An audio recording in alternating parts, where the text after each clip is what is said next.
East LA didn't wake up hard, it learned the code the long way. From dusty roots to packed barrios, the streets built their own rules, their own pride, and their own scars. Names rose, sets formed, lines got drawn, and the city changed with every step. Behind the murals in chrome sits a history that breathes, heavy, stubborn, unforgettable. Power moved from the yard to the avenue, and the hush of the alley still carries rumor, rank, and payback. Some say it was about respect, others say it was survival. The truth sits somewhere in the shadows, waiting for someone to speak it right. We're going to peel back the layers, the old heads, the young soldiers, the silence, and the sparks that lit the whole map. Join us as we trace the roots, the ranks, and the street laws that shaped a legacy. East Los Angeles did not start with sets and colors. Over 2,000 years back, the Gabrielino people lived on that open land. The 1700s brought Spanish colonists, and the 1800s handed the ground to Mexican and Spanish ranchers. In the early 1900s, the fields flipped into city blocks, pulling in Jewish, Russian, and Japanese immigrants. Back then, anything east of downtown was called East LA, and that meant Boyle Heights, Lincoln Heights, and more. This matters because folks today mix them up, not seeing how deep the roots run or how many different people built those streets. Just east of Boyle Heights sat a real neighborhood called Maravilla, tied to what used to be Brooklyn Avenue, now Cesar Chavez Avenue. People called it the Maravilla Community, and it carried pride, families, and culture. At the turn of the 20th century, the area was known as Maravilla and Belvedere. By the 1950s, a church on Kern Avenue stood as Maravilla Baptist Church. Time moved, the church came down, and apartments rose up. That slow change was a quiet signal that the barrio was shifting, even before the streets hardened. In 1928, the people of Maravilla put brick on brick and built the Maravilla handball courts on Mednick Avenue. That wall was more than a game spot. It was a meeting place where older heads shared stories and where neighborhood pride got its backbone. Almost a century later, the courts still stand. From that same ground, the name Maravilla would be carried by youngsters, first as neighbors and later as homies who claimed the streets. The court became memory and marker, a steady thing while the barrio toughened. By the 1930s, the neighborhood changed again.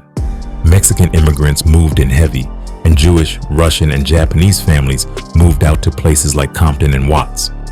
By 1935, East LA was about 97% Hispanic. But the Great Depression took jobs, and poverty hit hard. Survival mode kicked in. Young men from the barrios formed cliques to protect each other. These were not yet the gangs the city would come to fear. They were neighborhood squads guarding their blocks. But over time, those crews learned the streets could swallow good intentions. Two names started to echo on corners: Maravilla and White Fence. White Fence came up in Boyle Heights, taking the name from the white picket fence around La Purísima Church. That fence was a line, a message about where Hispanic families stood next to white neighborhoods. White Fence began as the La Purísima Crowd, a sports group that turned into one of LA's oldest and most feared gangs. At first, White Fence and Maravilla stood side by side against outsiders. When that outside heat faded, the truce cracked. In 1939, White Fence members killed two Maravilla homies and dumped them on Whittier Boulevard. That hit lit the fuse and marked the first recorded gang rivalry in Los Angeles history. By the 1950s, a new power rose from behind walls. In 1957, inside San Quentin, Hispanic inmates banded together for protection and called themselves La M.A., the M, short for the Mexican Mafia.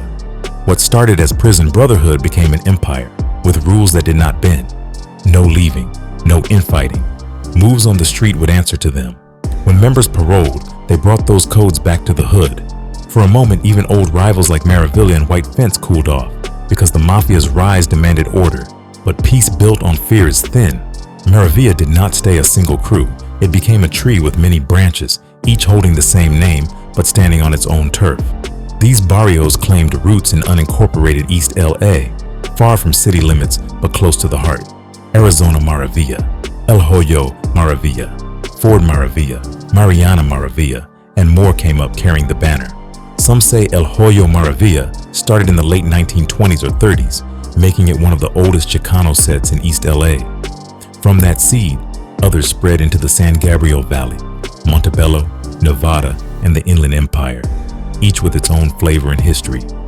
Most street sets in Southern California paid taxes to La M, kicking up a cut from narco moves and hustles in exchange for protection. The Maravilla barrios refused. They kept their loyalty local and told the Mafia no. That choice was bold and dangerous. The answer from La M was a green light, open season. Every Sureño gang loyal to the Mafia became a threat overnight. Maravilla was no longer just fighting rivals. They stood against almost everyone around them. The price of pride was pressure from all sides, and yet they stayed on their squares. Sharing a name did not mean sharing peace. The Maravilla barrios had their own internal beefs. Arizona Maravilla locked horns with Lote Maravilla. Lopez Maravilla had a long-standing problem with Ford Maravilla. These were not strangers crossing in. These were neighbors and cousins with history. The fights turned heavy enough that sometimes Maravilla became its own worst enemy. Respect lines cut like razor wire, and the same name on the wall did not save anyone from the next lineup of problems.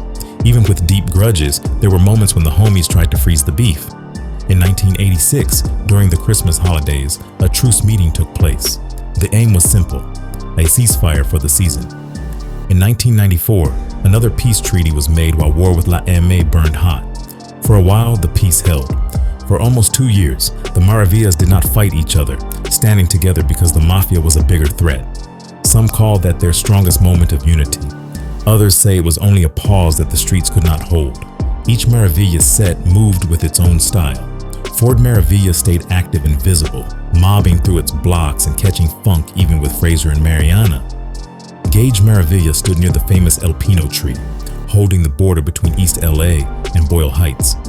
Kern Maravilla was among the oldest, rooted in the original community almost 100 years back. Mariana Maravilla, founded in the 1940s, grew big and organized, and their girls rode as Monas or Marvelous Monas, representing like the guys. Moiria Maravilla, a subset of Mariana, ran cliques like the Tiny Dukes, Jokers, and Sinners. Pomeroy Maravilla formed from nephews and younger brothers of JMV heads. Even the Maravilla Project stamped their identity. The family tree was wide, tangled, and proud. Some of the heaviest names tied to Maravilla met their fate behind bars. Alfredo Cuate Jimenez, once tied to La Ame, was killed by a brother from another set. Manuel Manito Romero, who flipped to Nuestra Familia, was murdered in prison by Robot Salas and Victor Minares from Eastside Clover, both repping the Mexican Mafia. Quemado got stabbed for showing sympathy to the wrong side. Jose Slugo Pineda and James Sonny Pena were also murdered in San Quentin. Those endings showed how betrayal and politics ran deeper than barrio lines. In prison, the yard wrote its own rules, and loyalty could flip to a death sentence. The Maravilla identity was never only about banging. It tied back to that original community east of Boyle Heights, to the names on signs, to churches that came and went, and to those brick handball courts that still hold echoes. But the streets wrote their own script. By choosing not to bow to La Ema, Maravilla sets kept a certain honor and paid a brutal price. With a green light on their backs, they fought rivals and sometimes fought each other. As East LA expanded, another name began to take over the streets: Big Hazard, or Hazard Grande. Their home was Ramona Gardens, a massive public housing project built in the 1940s in Boyle Heights. The place was meant to help families after World War II, but it quickly became something else. With 610 apartment units packed into just 32 acres, tension was unavoidable. Most residents were Mexican American, but a few black families also lived there, which caused racial clashes early on. Ramona Gardens became known for violence, poverty, and a constant battle between the people and the police. It was built with good intentions but became one of LA's most dangerous zones. Locals said gang life centered around an area called The Square, a small parking lot that turned into the gang's meeting spot, their heart, their headquarters. From there, Big Hazard ruled the projects and built their name in blood. Many believe Big Hazard started as a clique under white fence before branching off into their own. They claimed their territory proudly, marking every wall around Ramona Gardens with Hazard Grande. In 1972, local artist Willie Heron painted the wall that cracked open after his brother was beaten and stabbed by Hazard members. That mural wasn't just art, it was a scar written on the neighborhood itself. From then on, Big Hazard's rep only grew darker. They were known for brutal shootouts, ambushes, and standoffs with cops. Their hate for law enforcement exploded after Mauricio Cornejo, a well-known Hazard member, died in police custody in 2007. Witnesses claimed he was beaten even after being cuffed. His death pushed the community's anger to the edge, turning the projects into a war zone. Riots broke out, and the LAPD moved in heavy. Big Hazard had roots that went straight to the top of the criminal chain. They were tight with the Mexican Mafia since the 1950s. One of the most feared names was Robert "Robot" Salas, a Big Hazard heavyweight who rose fast in La M and ran the yard like a warden without a badge. He was cold, held power tight, and carried a personal hate for El Hoyo Maravilla that he turned into mission and policy. In 1966, he caught a 211 in downtown Los Angeles, a move many say he made on purpose to get locked in and climb the ranks behind walls. By 1968, he got his first big order and nearly beat Manuel Romero from El Hoyo to death for disobeying instructions, stamping his loyalty in blood. From there, he became the Mafia's muscle, using green lights to settle old scores and blending revenge with organization, with whispers laying more than 100 murders at his call, many aimed at Maravilla. By 1977, he had a right hand who never flinched, Alfie Sosa, who carried out 3 back-to-back hits on Alfred Cuare Jimenez, Gilbert Roybal, and Bruno Chavez for disrespect and weak effort. Inside, the saying spread like smoke: "You don't question Robot, you survive him." Robot was a godfather figure to Hazard and a major shot caller in La M.A., his reach stretching from street corners to cell blocks, until his death in 2004 marked the end of an era and opened the door for new blood to take over.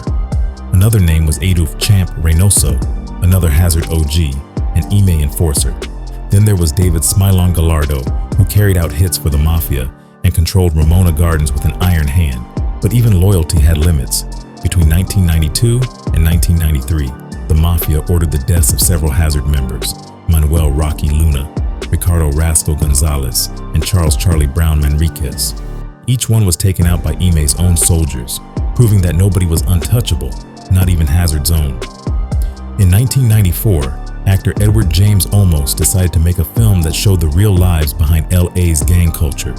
His company, Olmos Productions, created a documentary called Lives in the Hazard. It focused on the men behind Big Hazard and even included cast members from his movie, American Me.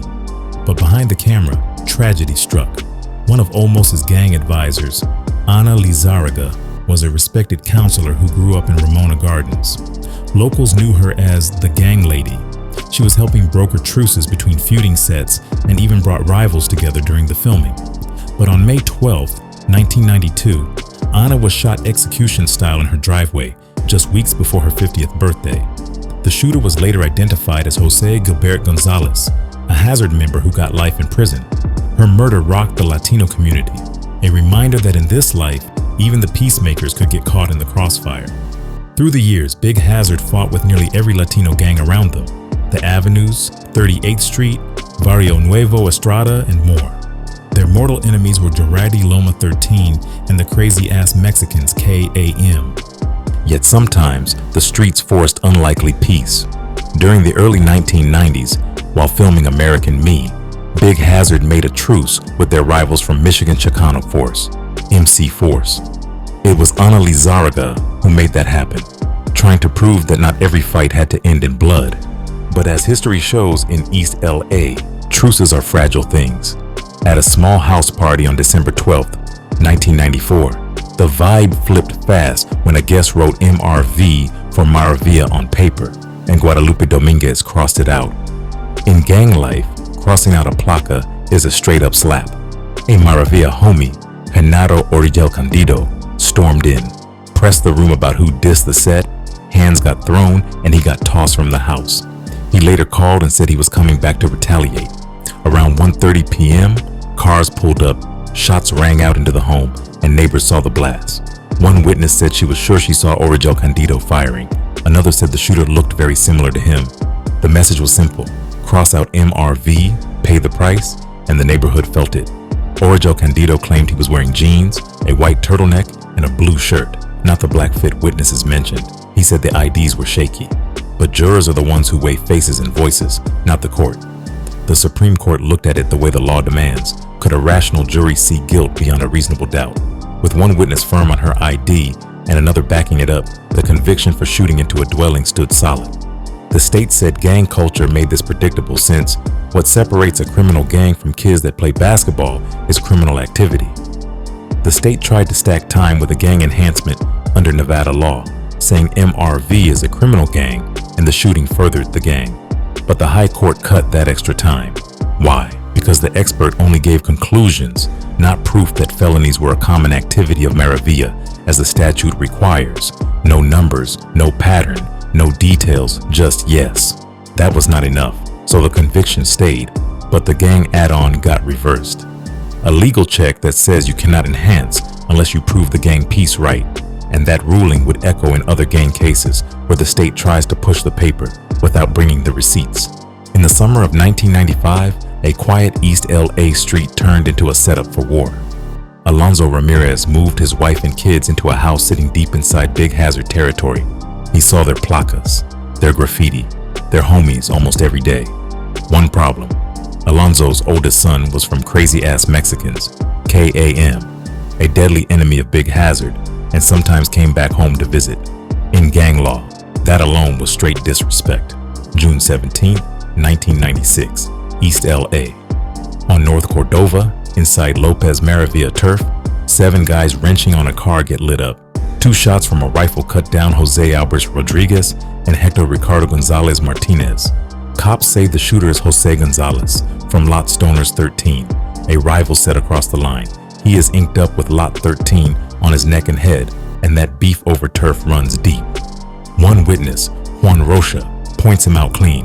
Others pick him in photos and a live lineup, then later back off. In a hood where snitch gets you checked, that switch up smells like pressure, and the jury is told to watch that closely. Eyewitnesses first circle Gonzalez's photo, then some say they only went with rumors or they got spooked by a tattoo. One witness even winked, like telling the homie he would not snitch. The judge says the photo and live lineups were not suggestive. Why? 6 faces in the spread, no cue to pick him.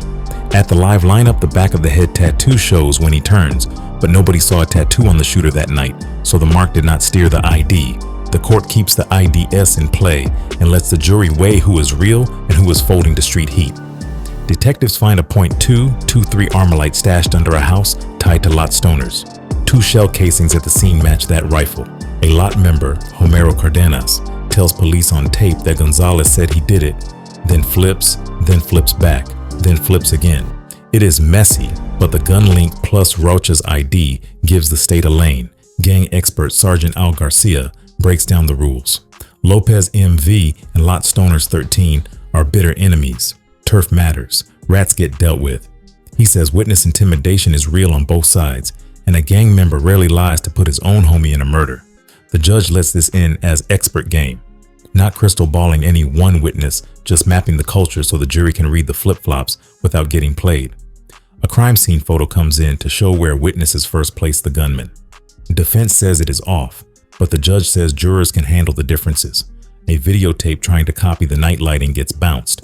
The text says cameras see worse than the human eye in low light, so the tape would mislead. First penalty jury hung. At the retrial, the defense plans priests like Father Boyle and Father Horan to talk change and life inside. The DA refuses to reveal rebuttal witnesses. The court backs the DA. Defense pulls the priest to avoid a blindside. On appeal, the high court says that is a no-go. Discovery rules require reciprocal notice of rebuttal once the defense shows its hand. That denial could have changed the penalty play. Result: convictions and special circumstance affirmed, but the death sentence reversed because the state hid the rebuttal lineup and forced the defense to gamble with no info. The street said, "Don't be a rat." The law said, "Play fair," and the court drew that line. On August 20th, 2000, someone smashed Alonzo's windows. He rushed outside and saw 2 Big Hazard members, Malo and Dreamer, laughing and walking off toward Ramona Gardens, Hazard's stronghold. When Alonzo demanded answers, Dreamer socked him in the face. The 2 sides brawled in broad daylight while other Hazard members watched. As they ran off, Dreamer said, "We're going to fuck you up." Neighbors heard it. Everyone knew what that meant. A hit was coming. Police showed up. But when they asked Alonzo what happened, he backed off. He didn't snitch. He was scared Hazard would mark him. That night, masked men sprayed his home with bullets. Neighbors handed cops a bag full of 22 and 45 shells. The message was clear: move out or die. Alonzo moved his family to safety, but he himself stayed behind. And that's when Prudencio Looney Dominguez started showing up. For the next few days, a burgundy Chevy Astro van kept creeping past the house. The driver? Looney, tatted up Big Hazard member. He didn't speak, didn't blink, just stared. Over and over, he looked pissed, watching, studying. Everybody knew a drive-by wasn't a random thing, it was planned. August 31st, 2000. Alonzo was fixing a car in his driveway with friends Roberto Bedoya and Miguel Pantoja. Looney drove by twice. Minutes later, two gunmen with bandanas charged straight at them. Alonzo yelled, "They're coming to kill me." Shots exploded. Alonzo was hit 3 times. Bedoya died instantly. Pantoja ran and was grazed. Then one shooter yelled, "Let's go." It's over. Just like that, they vanished. Cops found shell casings, blood, graffiti, everything pointing to Big Hazard. A neighbor, Alicia Vargas, saw a dark van arrive just before the shots. But when detectives called her, someone in the room whispered, "Say you didn't see nothing." She backed out. Fear was winning. But the cops weren't done. 6 weeks later, cops hit Looney's house, 1 block from the shooting. Inside, they found a large H sprayed by the door, a K-47, ammo boxes, bulletproof vest, his burgundy van papers, gang photos, a card addressed to Looney. The card even confirmed a rosary was being held for Malo that exact night, 7 p.m., same day as the shooting. They arrested Looney. He swore he left the gang, but his house said otherwise. His trial lasted 3 attempts. The first 2 juries couldn't agree. The third one did. Looney was found guilty of murder and 2 counts of attempted premeditated murder. He was sentenced to 26 years to life plus 2 life terms. His appeal? Denied. Court said straight up, his guns, his home, his behavior, all proved he never left Big Hazard. Ramona Gardens never saw peace for long. The projects witnessed some of LA's most violent events, police shootings, riots, and race-related attacks. Back in the early 1990s, the war that had started in prisons spilled into the streets. The county's gang death toll was hitting new highs every year. In 1992, it hit 800 deaths, the most in Los Angeles history. That number wasn't just statistics. It was bodies on sidewalks, alleys filled with shell casings, and mothers burying their sons. For 5 years straight, gang homicides kept climbing, from 452 to 559 to 690 to 771 and finally 800. A probation officer said, "If we don't fix this like we fixed the space program, our cities are going to burn." And he was right. The city was burning, not just from fires, but from rage. Guns, drugs, and anger ruled the streets. Latino gangs were the ones hitting hardest. The old rules that once kept shootings away from schools or grandma's houses were gone. Now it was wild. Anyone, anywhere. In neighborhoods like Boyle Heights and Hollenbeck, the killing never stopped.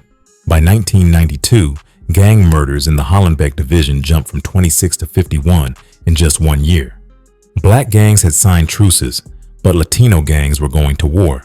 Even graffiti taggers started carrying guns just to survive. Party crews, the kids who threw raves, were arming up too. Everyone wanted to live another night. Experts warned that gang life wasn't just about crime anymore. It was becoming its own subculture. The music, the clothes, the slang, it all fed the cycle. One worker said it's all based on anger and hatred of self and of others. And the numbers told the story. Gang killings made up almost 40% of all murders in Los Angeles. The city had turned into a battlefield where the old codes meant nothing. When black families tried moving back into Ramona Gardens in the 2000s, the old hate still lived there. George Sarabia, a former Hazard member turned intervention worker, remembered how bad it got. People were getting guns pulled on them. They were being told to get out of here. He said he'd grown up idolizing his older brothers in the gang, but when he saw black families being threatened just for living there, something changed. Even he caught himself thinking, what if they take over? The fear ran deep. He started working with Legacy LA, trying to break that mindset. It wasn't easy. The same projects that raised him were now a cage filled with old grudges. The worst came back in 1991, when 7 black families lived in Ramona Gardens. One night, their apartments were firebombed. It wasn't random. It was meant to send a message. The cops blamed drugs and teenagers on PCP. But one elderly woman, known as Mama Myers, spoke up. She told the cameras the truth. It was racial. When Sarabia tried to silence her, she hit him with her cane and shouted, "Why wouldn't you let me tell the truth?" That moment stayed with him forever. He realized the hate was eating his own community alive. Back then, more than 1,000 people were killed every year in Los Angeles, most of them gang-related. The East Side, patrolled by the LAPD's Hollenbeck Division, had over 30 gangs in just 15 square miles. Police couldn't keep up. When they entered Ramona Gardens, they were often shot at. Some officers never came back out.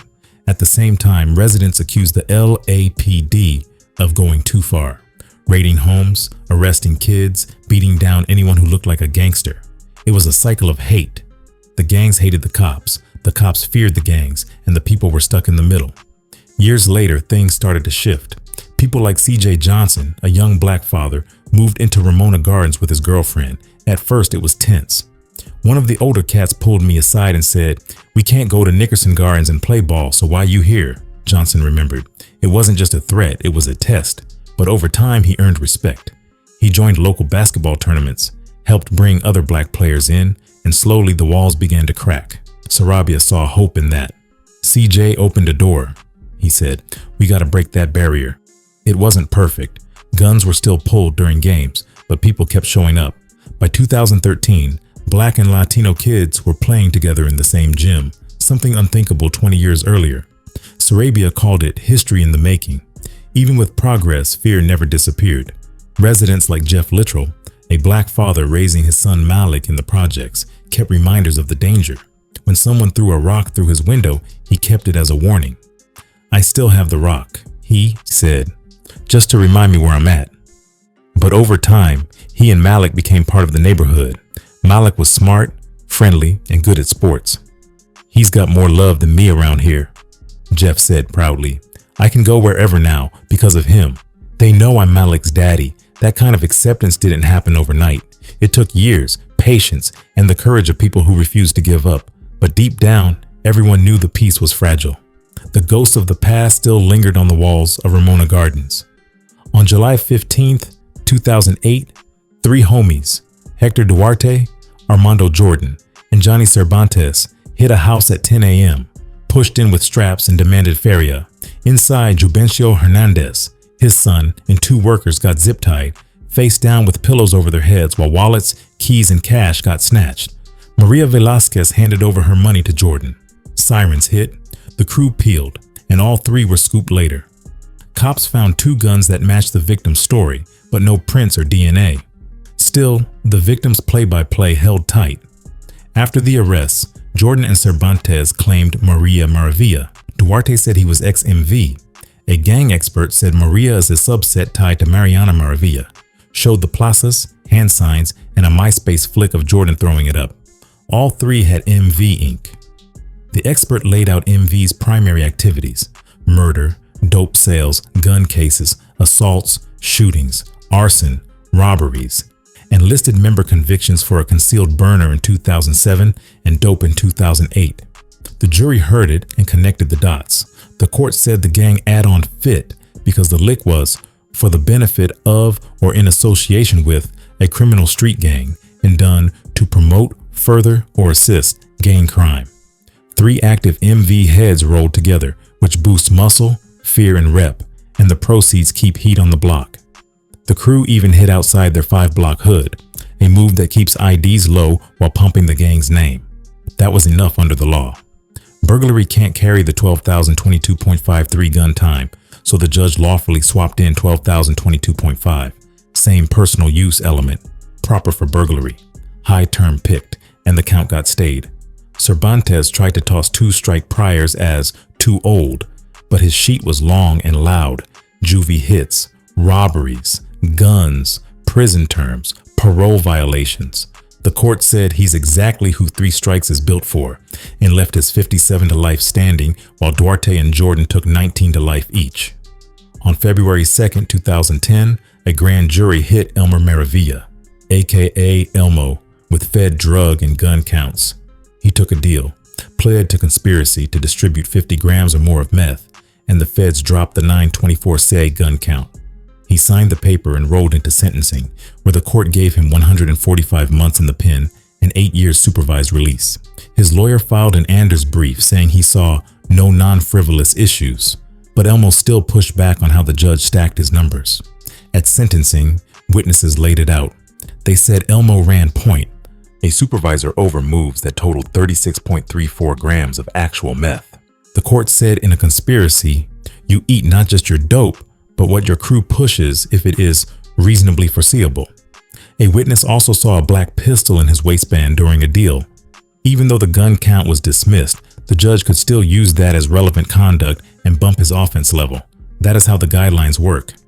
Elmo tried to knock down his criminal history points because two priors were 16 and 17 years old, but his release dates put them inside the 15-year window the guidelines use, so they counted. He also claimed he was not banging anymore. The record said different. Testimony tied him to MS-13 at the time, which the judge was allowed to weigh. On appeal, Elmo attacked everything: leader, organizer, crew weight, firearm bump, history points, and his alleged set ties. The 10th Circuit ran the standard check and found no clear error. Witnesses backed the supervisory role. The 36.34 grams were within the agreement scope. The gun enhancement was legit even with the 924C dismissed. The old conviction still counted under the rules, and the gang evidence held. Bottom line, the panel affirmed his time and let counsel withdraw. Night falls in East LA. A young family pulls off the 60, hunting a cheap room. They stop near Rowan and Hamill. Four dudes roll up on the driver's side. One steps in close and says, "What you got there?" That face is locked in the driver's head. He dips into a driveway, tries to bail out, but the crew closes again. Two of them, later ID'd as Michael Nataras and Alfaro, got burners in hand. The family peels off. Muzzle flashes pop in the rear view. 3 shots. Their 2-year-old is in the back seat. The driver hits 911, ducks into a lot, watches the block. He sees the shooters stop, talk, scoop something up, then head to a nearby house. Cops roll in. The PA system wakes the block. Nataras and Alfaro come out from the garage. The driver and his girl both point them out on scene and later in photo lineups. They say they're sure. Tests find gunshot residue on both suspects' hands. Not proof they fired for sure, but it means firing, handling, or being close to the heat. A warrant cracks the spot around 3 a.m. The house is Gage Maravilla turf. Nataras stays inside with his mom. Alfaro lives in the converted garage with Nataras' sister and their kid. Deputies find a hole in the garage ceiling. Inside his sock, a semi-auto pistol. One deputy says Nataras walked fine to and from the car that night. A gang detective breaks it down. Gage Maravilla has around 89 heads, with cliques like Maravilla Rifa and Gage Boys under the same Gage umbrella. The house is a known hangout. Rivals include Dog Pound KAM and Lot 13. Alfaro? Dog Pound Inc. and Admissions, but he posts up in Gage territory because of family ties. In this life, blood can trump beef, and rival homies sometimes do work together. To prove the gang pattern, the state drops 2 predicates tied to Gage Maravilla. First, a 2013 attempted murder conviction for Elias Nataras, Michael's brother, who admitted Gage and fired at a party on their turf. Second, a 2013 felon with a gun conviction for Joaquin Vogo Munoz, a self-admitted Gage member caught strapped while walking in rival hood. The detective also says he's talked to Michael 20 to 30 times. Michael admitted Gage and his ink says it too. GB, Boys, Gage MV, MLV. Family pushes back. They say Michael got hit days earlier, hurt bad, face down, needing help to walk, knocked out by 7 p.m. No shots heard. But the detective says he saw him walk fine, and the night before he told cops he expected retaliation after being shot by KAM. The jury convicts on shooting at an occupied car and assault with a firearm. They find the gang enhancement true. Michael admits he was out on bail. He gets life with a chance at parole on the car shooting, plus 2 years on the bail add-on, with the assault stayed. On appeal, Michael says the gang proof is weak under Prunty because Gage has subsets, and the jury got the wrong instruction, and the expert used banned hearsay under Sanchez. The court isn't buying it.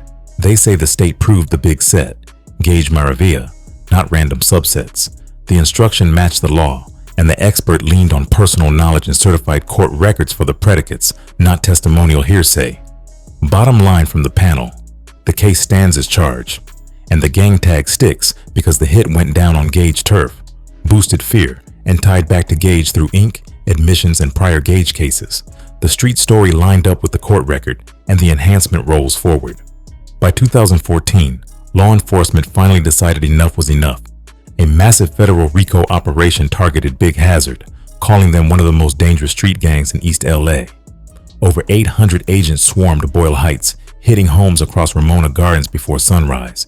In total, 38 members were indicted, 25 were arrested that morning, 7 were already locked up, 5 were on the run, and 1 had just been killed. The feds described Big Hazard as a multi-generational criminal enterprise. The charges included murder, extortion, robbery, drug trafficking, and weapons sales, all tied together under the RICO Act. Acting U.S. Attorney Stephanie Yonakura said all of the gang's operations were done under intimidation, making threats, committing violence against rivals, residents, and even Hazard members who cooperated. She added that the gang made it clear that black residents were not welcome in the neighborhood. Those words confirmed what everyone already knew. Hazard's control was built on fear. According to the indictment, Big Hazard's main hustle was drug trafficking. They sold everything: meth, PCP, cocaine, crack, heroin, and taxed anyone hustling in their turf.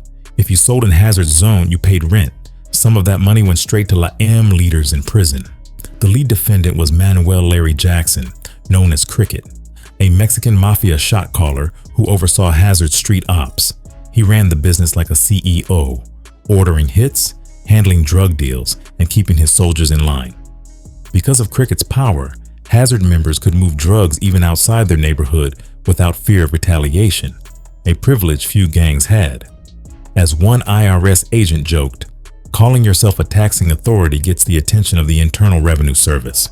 The feds traced Hazard's money trail through fake complaints, hidden drug houses, and extortion schemes.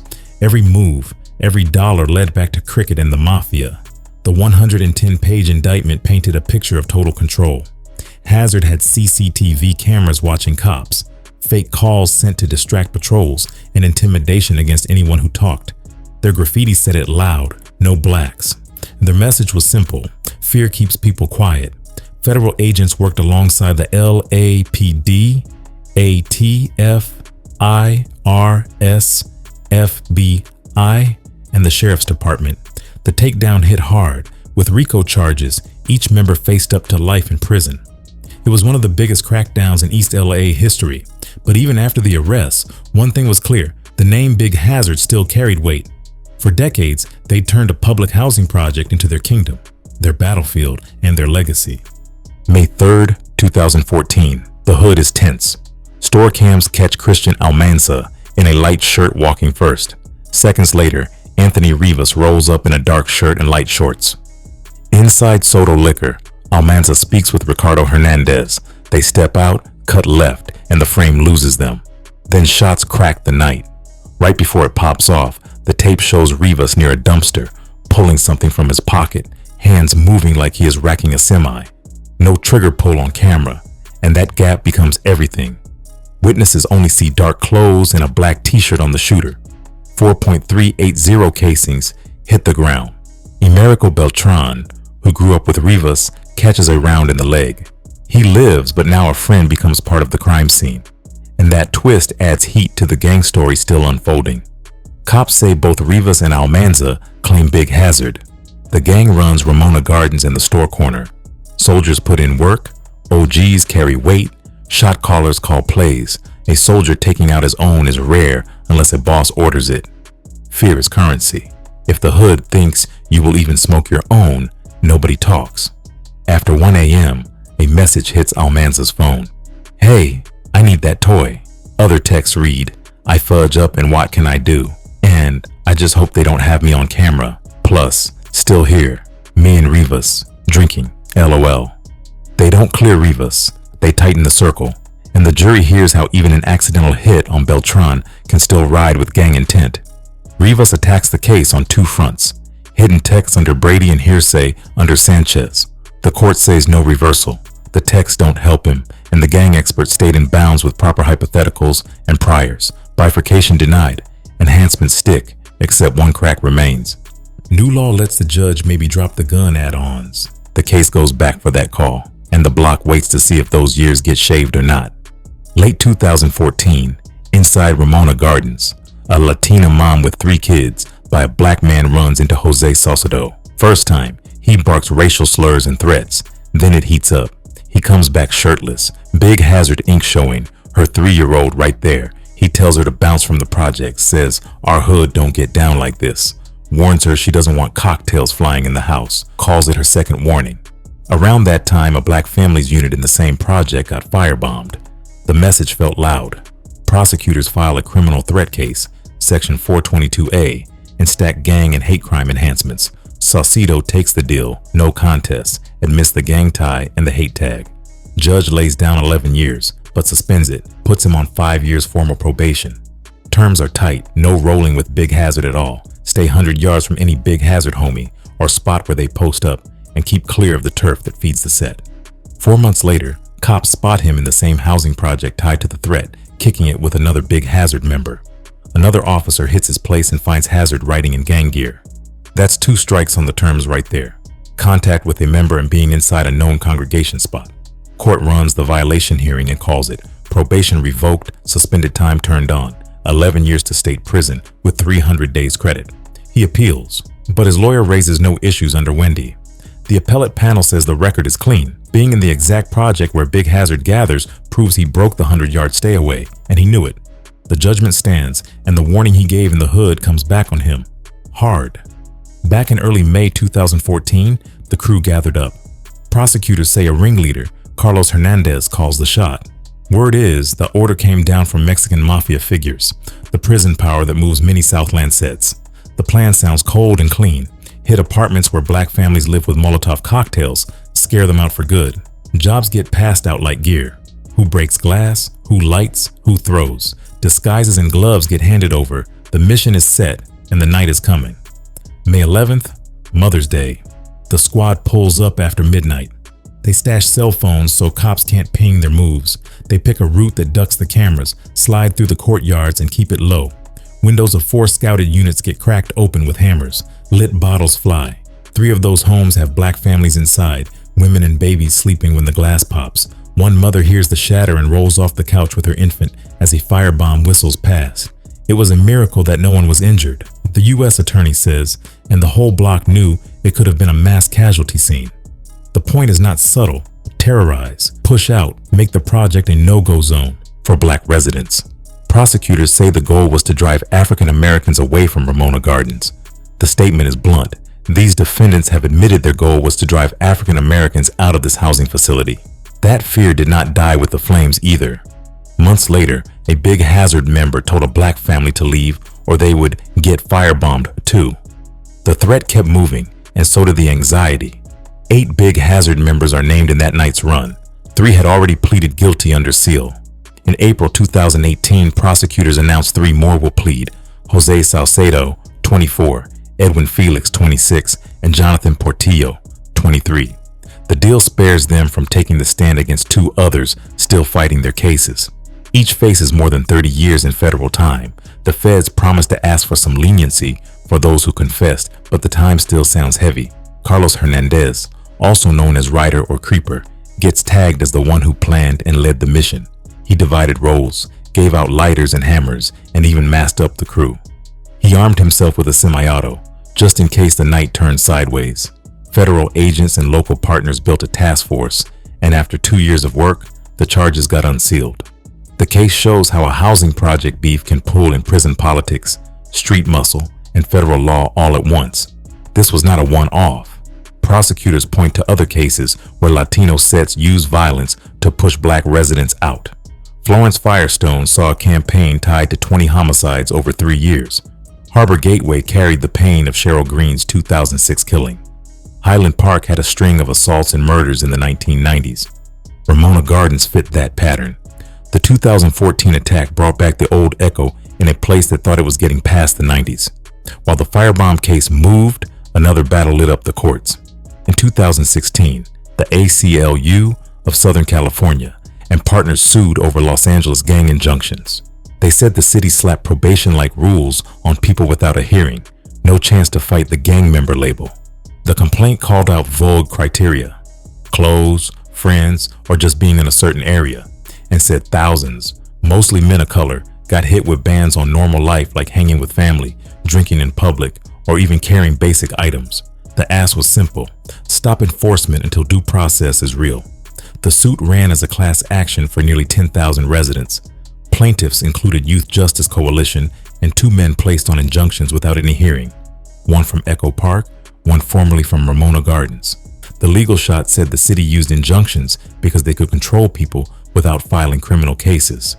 The Ninth Circuit had already blasted a similar Orange County system, and the message here was the same. The government cannot cage daily life by label alone. In September 2017, a federal judge issued a preliminary ruling for lead plaintiff, Peter Arellano. The court said Los Angeles likely violated the Constitution by enforcing an injunction against him without a real process. Advocates put it this way: the city had built a tool on a constitutional violation, and they needed to stop using it. For people living in gang-policed zones, that ruling cracked open a door many thought was welded shut. The feds say each man faces decades. This simply will not be tolerated, the top prosecutor adds. On the street, that translates to, the feds are watching, and the playbook has changed. March 23, 2021, the ringleader stands in federal court. Carlos Hernandez gets 192 months, 16 years in federal prison. Judge Christina A. Snyder says her sentence is meant to send a message to the community that hate crimes will not be tolerated. And this was not a time for any court to tolerate hate crimes. He had pleaded to 5 heavy counts: civil rights conspiracy, violent crime in aid of racketeering, criminal interference with fair housing rights, use of fire in a federal felony, and carrying a gun in a crime of violence. Other defendants had already taken years: 156 months, 144 months, 92 months, 63 months, 42 months. Everyone admitted they did it because of race and color, and that the goal was to force people out of their federally funded homes. The FBI, LAPD, LAFD, and ATF all linked up on the case. They ID'd the crew, tracked the plan, and kept pushing until the charges stuck. There is absolutely no place for race-based violence in a civilized society. The FBI's Los Angeles lead says the Justice Department pledged to keep these prosecutions a priority. For families in Ramona Gardens, those words aim to put weight behind the promise that their doors should be safe at night. The indictment said the heat didn't cool down right away. Threats still floated. Some residents asked for emergency transfers. Others decided to stay. By late 2016, about 4% of the nearly 1,800 residents in Ramona Gardens were Black. It was a small number, but in a place shaped by fire, it showed people were still willing to plant roots. The stakes were not just turf or pride.